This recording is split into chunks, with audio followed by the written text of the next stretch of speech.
हम लोग खोदने वाले लोग नहीं हैं।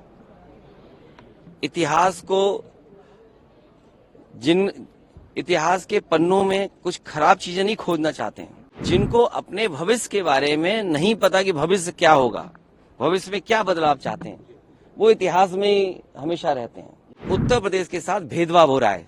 जिस उत्तर प्रदेश ने प्रधानमंत्री जी को तीसरी बार मौका दिया, अंतर्राष्ट्रीय स्तर पर तबला वादक जाकिर हुसैन साहब ने न केवल अपने टैलेंट से बल्कि भारतीय संस्कृति का तबला वादन का दुनिया में पहुंचाया। आज वो हमारे बीच में नहीं है।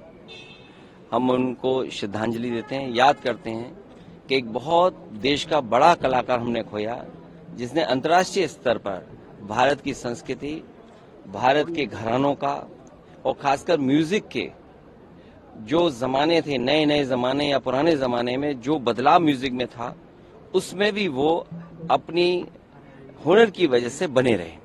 अच्छा, संभल में जिस तरह से इंक्रोचमेंट ड्राइव शुरू हुआ है, क्या कहना है सर?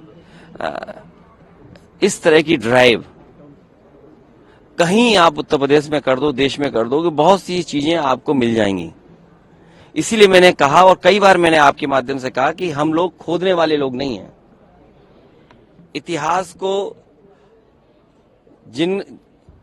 के पन्नों में कुछ खराब चीजें नहीं खोदना चाहते हैं। हम लोग नए रास्ते खोजने वाले लोग हैं, और जिनको अपने भविष्य के बारे में नहीं पता कि भविष्य क्या होगा, भविष्य में क्या बदलाव चाहते हैं, वो इतिहास में ही हमेशा रहते हैं। हम लोग भविष्य बनाना चाहते हैं, देश में अच्छी सड़कें बने। उत्तर प्रदेश की जो खोजने की बात आप कह रहे हैं, इंक्रोचमेंट ड्राइव हटाने की बात कर रहे हैं, मैंने विधानसभा में भी, विधान परिषद में भी और लोकसभा में भी और पहले भाषण में भी मैंने ये कहा था कि उत्तर प्रदेश के साथ भेदभाव हो रहा है। जिस उत्तर प्रदेश ने प्रधानमंत्री जी को तीसरी बार मौका दिया, आप बताइए, अगर एक भी एक्सप्रेस वे के लिए उत्तर प्रदेश को बजट मिला हो, बताइए आप मुझे। आप एक में से, कैमरा कोई झूठ नहीं बोल सकता, कैमरा जो मैं बोल रहा हूं वो कैमरे से जा रहा है। आप और हम थोड़ा बहुत बदलाव कर सकते हैं। एक भी एक्सप्रेस वे के लिए बजट दिया हो भारत सरकार ने, बिजली का अगर एक भी बजट बढ़ाया हो, जो थर्मल प्लांट्स हैं यूपी में, आज बिजली महंगी होती चली जा रही है, और जिस तरह के फैसले सरकार ले रही है कि प्राइवेटाइजेशन कर रही है, आप देखिएगा देश की सबसे महंगी बिजली उत्तर प्रदेश में बिकेगी। जब महंगी बिजली होगी, क्या व्यापार या कारखाने, उद्योग लगाने वाले क्या कंपटीशन कर पाएंगे?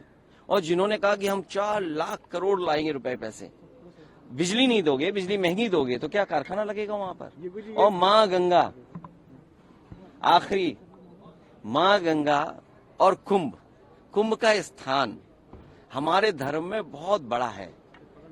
और मुझे खुशी है इस बात की कि जिस क्षेत्र से मैं चुन करके आता हूं, महादानी सम्राट हर्षवर्धन, उन्होंने इस परंपरा को आगे बढ़ाया था।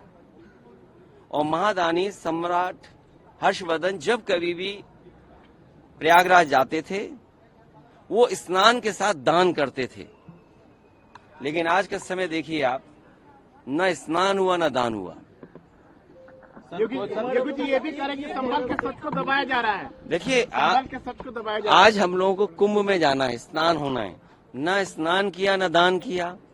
दूसरा, माँ गंगा को साफ करने की बात सबने कही, और बीजेपी बढ़ चढ़ करके आगे आई।